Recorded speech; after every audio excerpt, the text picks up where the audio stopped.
Hello बच्चों, today I am going to discuss you very important topic of electrochemistry, that is Gauss equation. तो electrochemistry chapter में Gauss equation एक बहुत important topic है और आज हम लोग उसको डिस्कस करेंगे। गॉस इक्वेशन पढ़ने से पहले मैं थोड़ा सा आपको रिव्यू देना चाहूँगा relation between gives free energy और ईएमएफ ऑफ द सेल के बारे में। जैसा कि पिछले लेक्चर में आप लोगों ने देखा था कि हम लोगों ने ईएमएफ के बारे में सारे डिस्कशन किए थे। तो हेडिंग लगाएंगे रिलेशन बिटवीन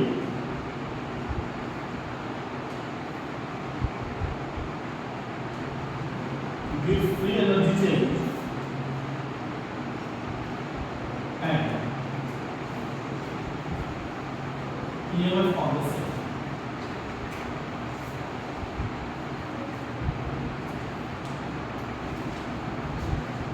तो सबसे पहले मैं आपको समझाना चाहूंगा कि यहाँ पे हमारा गिव्स फ्री एनर्जी का डेल्टा जी को हम बोलते हैं क्या, change in gives free energy. यहाँ पर हम बहुत डिटेल नहीं करेंगे क्योंकि डेल्टा जी के बारे में, गिव्स फ्री एनर्जी के बारे में आप लोगों ने थर्मोडायनेमिक्स चैप्टर में काफी डिटेल से पढ़ा हुआ था। मैं आपको यहाँ पे सिर्फ इसके एप्लीकेशन को समझाने की कोशिश करूँगा। एक्चुअल में डेल्टा जी जिसे हम change in gives free energy कहते हैं, एक्चुअल में ये हमें यूजफुल वर्क के बारे में, अगर कोई सिस्टम है तो सिस्टम के द्वारा कितना यूजफुल वर्क हुआ, या फिर हम इसी यूजफुल वर्क को W max के नाम से भी जानते हैं, यानी मैक्सिमम वर्क के नाम से भी जानते हैं। तो किसी सिस्टम में यूजफुल वर्क या मैक्सिमम वर्क डन कितना हुआ तो उसको कौन रिप्रेजेंट करता है, गिव्स फ्री एनर्जी। चूंकि गिव्स फ्री एनर्जी वो सिंपल सी बात है, स्टेट फंक्शन होता है, इसीलिए हम यहाँ पे हमेशा चेंज को कैलकुलेट करते हैं। ये सारी बातें आपको थर्मोडायनेमिक्स चैप्टर में पढ़ाई गई थी। तो मैं थोड़ा सा एक क्विक रिव्यू कर लेता हूँ आपको। एक्चुअल में बेसिकली जो बेटा हमारा वर्क डन होता है इसको हम लोग दो पार्ट में डिवाइड करते हैं। एक हमारा होता है पीवी वर्क और दूसरा होता है क्या, नॉन पीवी वर्क। एक है हमारे पास पीवी वर्क और दूसरा है non PV work. PV work का मतलब क्या होता है कि ऐसा वर्क जहां पे प्रेशर और वॉल्यूम एक दूसरे से रिलेट होते हैं, जहां पे प्रेशर और वॉल्यूम एक दूसरे से क्या होते हैं, रिलेट होते रहते हैं, उन्हें हम पीवी वर्क बोलते हैं। इसको भी आप लोग थर्मोडायनेमिक्स में गैस स्टेट में इस चीज को आपने स्टडी किया होगा, खासतौर से इंजन वगैरह जब आपने पढ़ा होगा, कार्बन साइकिल वगैरह, तो वहां पे आपने देखा होगा प्रेशर चेंज करने से वॉल्यूम क्या चेंज हो रहा है, तमाम तरह के प्रोसेस में आपने इसकी डिस्कशन किया था। हम चर्चा करते हैं non PV work. Non PV work का मतलब होता है ऐसा वर्क जहां पर प्रेशर और वॉल्यूम में कोई कोरिलेशन नहीं होता है, जहां पर प्रेशर बढ़ाने से वॉल्यूम पे या वॉल्यूम घटाने बढ़ाने से प्रेशर कोई इफेक्ट नहीं आएगा, हम उसे क्या बोलते हैं, नॉन पीवी वर्क। और एक्चुअल में यही जो हमारा नॉन पीवी वर्क होता है इसे हम क्या बोलते हैं, यूजफुल वर्क। क्या बोलते हैं, यूजफुल वर्क। अब इसमें एग्जांपल क्या क्या आते हैं नॉन पीवी वर्क में? नॉन पीवी वर्क में एग्जांपल आता है जैसे इलेक्ट्रिकल वर्क, या इसमें आपका आता है क्या, ग्रेविटेशनल वर्क, मस्कुलर वर्क जो हमारे मसल्स काम करते हैं। ये सब कुछ वर्क डन है जो कि नॉन पीवी वर्क में आते हैं। क्योंकि हम लोग पढ़ रहे हैं इलेक्ट्रोकेमिस्ट्री चैप्टर, तो इलेक्ट्रोकेमिस्ट्री में हमें इलेक्ट्रिकल वर्क डन के बारे में डिस्कस करना है। तो यहाँ से मैं ये कह सकता हूँ कि जो हमारा इलेक्ट्रिकल वर्क डन होगा यही किसके इक्वल हो जाएगा बच्चों, यूजफुल वर्क, और ये किसके इक्वल हो जाएगा, डेल्टा जी। ठीक है। अब आप सोचोगे कि सर इलेक्ट्रोकेमिकल सेल में कहाँ वर्क डन होता है, उसमें हम वर्क डन कैसे डिफाइन करते हैं। तो देखो बच्चों, जैसा मैंने बताया था कि इलेक्ट्रोकेमिकल सेल में लेफ्ट हैंड साइड में हमारा क्या होता है, एनोड, जहां पे क्या होता है ऑक्सीडेशन, और राइट हैंड साइड में कौन सा हमारा हाफ सेल होता है, कैथोड, और यहाँ पे क्या होता है रिडक्शन। एनोड जब ऑक्सीडेशन होगा तो यहाँ से इलेक्ट्रॉन का क्या होगा, लॉस होगा, और जब यहाँ इलेक्ट्रॉन का लॉस होता है तो सर्किट में एनोड से कैथोड की तरफ किसका ट्रांसफर हुआ था, इलेक्ट्रॉन का। हम मान लेते हैं कि यहाँ से यहाँ n मोल इलेक्ट्रॉन का ट्रांसफर हुआ। अब एक बात बताओ, एनोड से कैथोड की तरफ इलेक्ट्रॉन को ट्रांसफर होने के लिए जो किया गया वर्क डन है वही क्या कर रहा है, इलेक्ट्रिक वर्क। क्या कर रहा है, इलेक्ट्रिक वर्क। पूरे पास में आती है एनोड को कैथोड पर इलेक्ट्रॉन को एनोड से कैथोड तक पहुंचाने में किया गया वर्क डन क्या कर रहा है, इलेक्ट्रिक वर्क। अब आपने फॉर्मूला पढ़ा होगा, मैं लिख सकता हूं डेल्टा जी इक्वल टू, यही है हमारा क्या यूजफुल वर्क, और यही है हमारा क्या इलेक्ट्रिक वर्क डन। और electric work done equal to क्या होता है, चार्ज इनटू पोटेंशियल। क्या होता है, चार्ज इनटू पोटेंशियल। अब हम जी के रिस्पेक्ट में लिखते हैं, जहां कहीं भी कोई प्रोसेस स्पॉन्टेनियस होता है, भाई देखो ये प्रोसेस हमारा क्या स्पॉन्टेनियस है, जैसे ही हमने एनोड हाफ से कैथोड हाफ से कनेक्ट किया था, हमने वहां पे ईएमएफ कैलकुलेट किया था, यानी ये प्रोसेस क्या है, स्पॉन्टेनियस है। और स्पॉन्टेनियस प्रोसेस के लिए डेल्टा जी की वैल्यू क्या होती है, नेगेटिव होती है। Very good. तो यहां पर लगाते हैं ये नेगेटिव साइन क्या रिप्रेजेंट कर रहा है कि दिस प्रोसेस इज स्पॉन्टेनियस। जैसे ये बात समझ आ रही है, मेरे पास भी लोग बोलो भाई। अब देखो, अब यहां से मैं क्या लिख सकता हूं, चेक करना, इलेक्ट्रिक वर्क डन हमारा हो गया माइनस क्यू इंटू वी, यानी मैं लिख सकता हूं delta G equal to minus Q into V, जहां पे क्यू क्या है चार्ज और यहां पे वी क्या है पोटेंशियल। अब एक बात बताओ, चीजों को समझिएगा, चार्ज चेक करिएगा, charge of 1 mole of electron transfer, अगर मैं 1 मोल इलेक्ट्रॉन का ट्रांसफर करता हूं तो यानी कि उसका चार्ज किसके इक्वल होता है, 1 फैराडे के इक्वल होता है। बोलो भाई।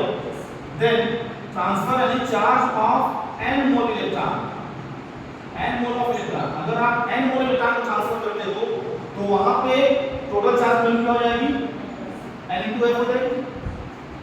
1 मोल के लिए 1 फैराडे, n मोल के लिए n फैराडे, पास हो जाता है। और ये जो पोटेंशियल है, ये पोटेंशियल जो सेल का पोटेंशियल, इसको मैं क्या लिख सकता हूं, E से लिख सकता हूं, कर सकता हूं इसे।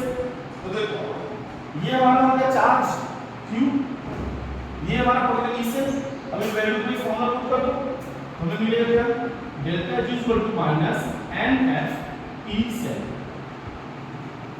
This is the relation between delta G और EMF ऑफ द सेल। अगर मैं स्टैंडर्ड कंडीशन लूं,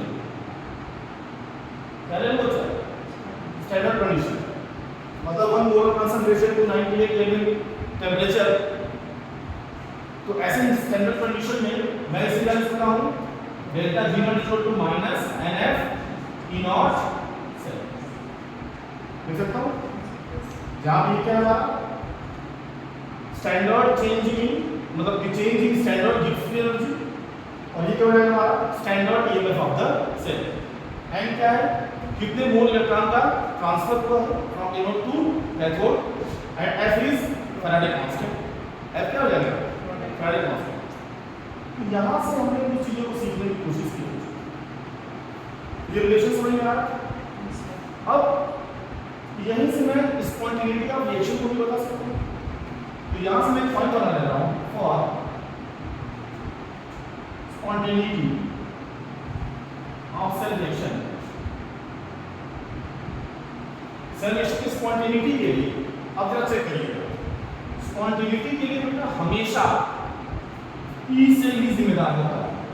तो एक चीज हमेशा नोटिस करिएगा, for spontaneity of cell reaction हम हमेशा किसकी वैल्यू को चेक करेंगे, ई सेल की वैल्यू। ये क्वेश्चन पूछा गया जेई में और नीट दोनों में, ये क्वेश्चन पूछा गया।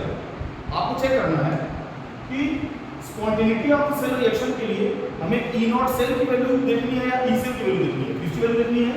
ई सेल की वैल्यू देखनी है। अब ई नॉट सेल की वैल्यू क्यों नहीं देखनी होती है? ये स्टैंडर्ड कंडीशन है। जैसे कंसर्न चेंज होगा हम उसको स्टैंडर्ड कंडीशन में लाने के लिए क्या कर देंगे? फिर से कंसर्न को मेंटेन कर देंगे, तो हमें कभी स्पॉन्टेनिटी का पता नहीं चलता है। इसीलिए स्पॉन्टेनिटी ऑफ सेल रिएक्शन को पता करने के लिए हमेशा हमेशा हमें ई सेल को ही चेक करना है। अब देखिए वही पहला इफ अगर मान लो ई सेल की वैल्यू ग्रेटर देन 0 आती है, क्या आती है बच्चों? Greater than 0। ग्रेटर देन 0 का मतलब वैल्यू क्या हो जाएगी? पॉजिटिव। अगर हमारी ये वैल्यू पॉजिटिव आती है तो अब इस वैल्यू को तुम यहां पुट करो। ई सेल की वैल्यू अगर पॉजिटिव है, ग्रेटर देन 0 है, पॉजिटिव है, तो ये पॉजिटिव और ये नेगेटिव में कितना हो जाएगा? Negative. And this delta G will be also negative. तो मैं यहां से लिख सकता हूं कि इसके लिए delta G will be negative वाली प्रोसेस क्या हो जाएगा? Spontaneous. If E cell is less than 0, अगर ई सेल की वैल्यू क्या हो जाएगा? 0 से कम है। 0 से कम आने का मतलब क्या होता है? नेगेटिव। 0 से कम आने का मतलब क्या होता है? नेगेटिव।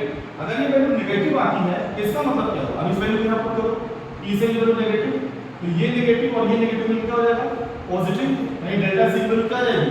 पॉजिटिव। तो यहां से डेल्टा जी की वैल्यू का पॉजिटिव, और डेल्टा जी की वैल्यू पॉजिटिव होने का मतलब क्या होता है? प्रोसेस कैसा हो गया? Non spontaneous. क्या हो गया बच्चों? Non spontaneous. अब एक चीज समझना, मैंने आपको पहले बताया और थर्मोडायनामिक्स में पढ़ाया था ये बात, ये नॉन स्पॉन्टेनियस प्रोसेस को अगर स्पॉन्टेनियस करना है, अगर एक नॉन स्पॉन्टेनियस प्रोसेस को आपको स्पॉन्टेनियस कराना है या कन्वर्ट करना है, तो फिर आपको क्या खर्च करनी पड़ेगी? एनर्जी। स्पेंट एनर्जी, आपको यहाँ पे एनर्जी खर्च करनी पड़ेगी। वो बात समझ आती है? क्लियर है? अगर हम यहाँ पे E cell is equal to 0, अगर हमारा ईएमएफ 0 हो जाए तो ओवरऑल पूरी वैल्यू क्या हो जाएगी? 0। यानी डेल्टा जी की वैल्यू क्या हो जाएगी? 0। और ये किसको इंडिकेट करेगा? इक्विलिब्रियम। इसका मतलब क्या होगा? सेल में काम करना पूरी बात समझ आती है? कॉपी करेंगे।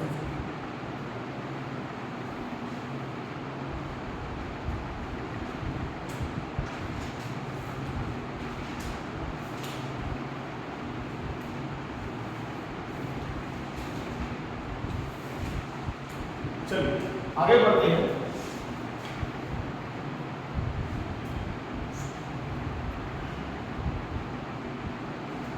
अब हेडिंग दीजिएगा Nernst equation for reversible cell.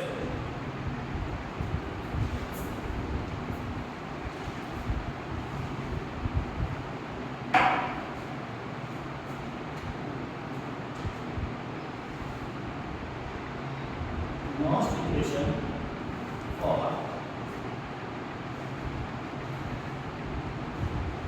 Reversible cell, यानी एक रिवर्सिबल सेल है, इसके लिए हम नॉस्ट इक्वेशन लिखने की कोशिश करें।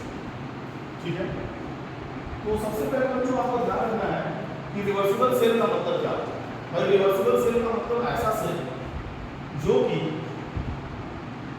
केमिकल एनर्जी को इलेक्ट्रिक एनर्जी में कन्वर्ट करे और इलेक्ट्रिक एनर्जी को केमिकल एनर्जी में कन्वर्ट कर दे, हम उसे क्या बोलते हैं? Reversible cell. अब इसको इंडिकेट करने के कुछ बेसिक टर्म्स में पहले इसको समझा देता हूं, फिर मैं आगे चलूंगा। जैसे मान लो हमारे पास एक रिएक्शन है A + B, जिसे साइन ऑफ इक्विलिब्रियम, ये बताता है हमारे रिवर्सिबल रिएक्शन को, ये बताना है C और ये B। मैं यहाँ कैपिटल A का A मोल लेता हूँ, B का B मोल लेता हूँ, C का C मोल और D का D मोल। ठीक है? तो आपने केमिकल इक्विलिब्रियम चैप्टर में एक टर्म पढ़ा होगा, रिएक्शन कोशेंट। क्या पढ़ा था? Reaction quotient.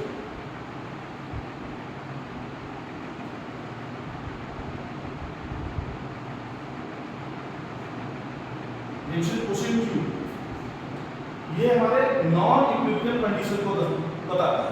ठीक है? Q कैसे लिखा जाता है? याद आ रहा है? Product of concentration of product divided by product of concentration of reactant raised to power raised to electric coefficient. तो concentration of C की power C into concentration of D की power D upon concentration A to the power A into concentration of B to the power B। ये हमारा non equilibrium condition को show करता है। अगर ये इक्विलिब्रियम कंडीशन आ जाएगी तो ये क्यू किससे इक्वल हो जाएगा, Kc इक्वल हो जाएगा, इक्विलिब्रियम कांस्टेंट इक्वल हो जाएगा। ये आपको केमिकल इक्विलिब्रियम चैप्टर पढ़ाएगा। एक रिएक्शन के लिए क्यू कैसे लिखा जाता है पहले मैंने आपको समझाया, ठीक है। अब देखिए नॉन सिचुएशन के लिए इसकी जरूरत हमें पड़ेगी। थर्मोडायनेमिक्स में मैंने आपको रिलेशन बताया था कि delta Z equal to delta Z naught plus RT ln Q। ज्यादा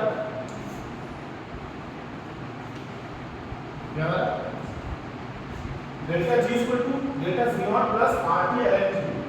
ln क्या हमारा नेचुरल लॉग, Q क्या है यहाँ पे रिएक्शन कोएफिशिएंट, तो मैं लिख सकता हूँ डेल्टा G हमारा क्या है change in gives free energy, delta G not हो जाएगा change in standards gives free energy. R क्या है यहाँ पे गैस कांस्टेंट, R क्या है यहाँ पे गैस कांस्टेंट, मालूम है ना आपको यहाँ पे इसकी वैल्यू वैसे कितनी लेनी है यहाँ पे 8.314 जूल पर केल्विन पर मोल। और T हमारा क्या है टेंपरेचर, इसे हमेशा केल्विन यूज करना है। और Q क्या है हमारा रिएक्शन कोएफिशिएंट, अभी जो मैंने आपको बताया जैसे। अब इसी इक्वेशन का हम यूज करके नॉन सिचुएशन डिराइव करेंगे किसी भी सेल के लिए। फिलहाल मैं आपको एक रिवर्सिबल सेल के लिए बता दूं। तो देखिए अभी जस्ट इसके पहले हम लोगों ने क्या कवर किया था कि delta G equal to minus NF E से, तो ये हमारा नॉन स्टैंडर्ड कंडीशन और ये स्टैंडर्ड कंडीशन है। हम दोनों कंडीशन में फॉर्मूला को यूज कर लेंगे। तो देखो इस डेल्टा G को मैं क्या लिख सकता हूं माइनस NF E से इक्वल टू डेल्टा G को मैं क्या लिख सकता हूं माइनस NF E नॉट से plus RT ln Q, RT ln Q लिख दिया, कोई बात कोई दिक्कत इज इट।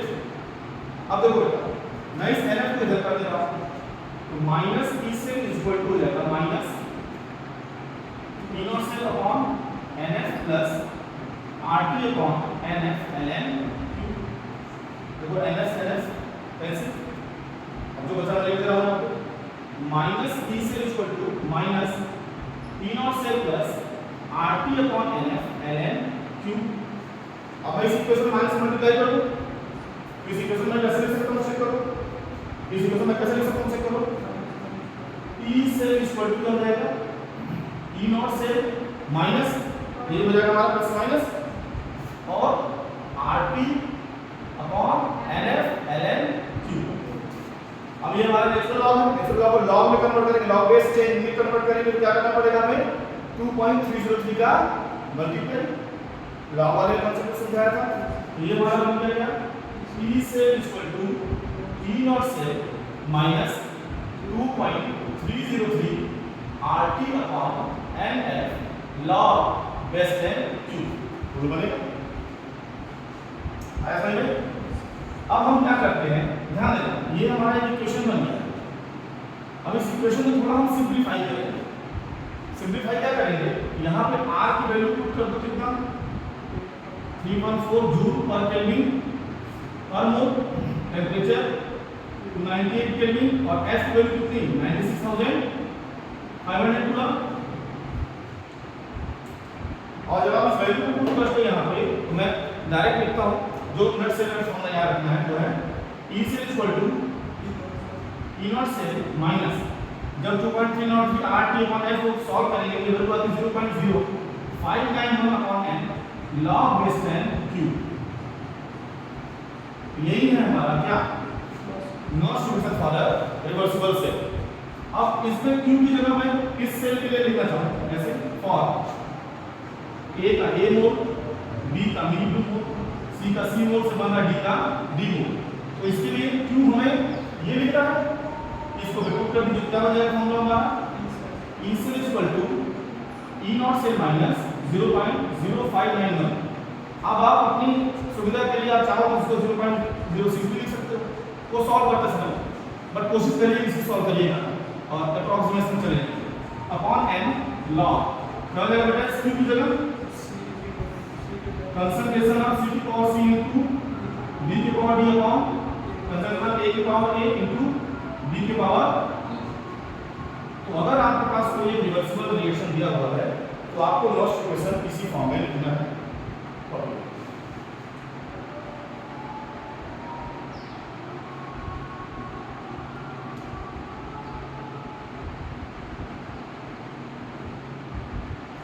समझ में आया आपको? ये क्लियर हो गया? सब क्लियर हो गया?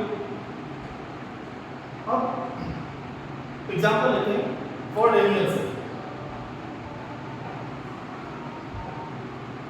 बताइए डेनियल से का इक्वेशन क्या था? Cell equation Zn plus give Zn plus Cu। अब मैं इसको क्या करता हूँ आयनिक फॉर्म में कन्वर्ट कर देता हूँ। तो स्पेक्ट्रल आयन हटा दीजिए। स्पेक्ट्रल आयन का मतलब जिसका कोई भी ऑक्सीडेशन नंबर चेंज नहीं हो रहा, हटा दीजिए। बनेगा Zn plus Cu2 plus this is solid this is aqueous goes to form Zn2 plus aqueous plus Cu solid. अब यहाँ पे आपको नॉइस इक्वेशन लिखना है तो लिखिए नॉइस इक्वेशन।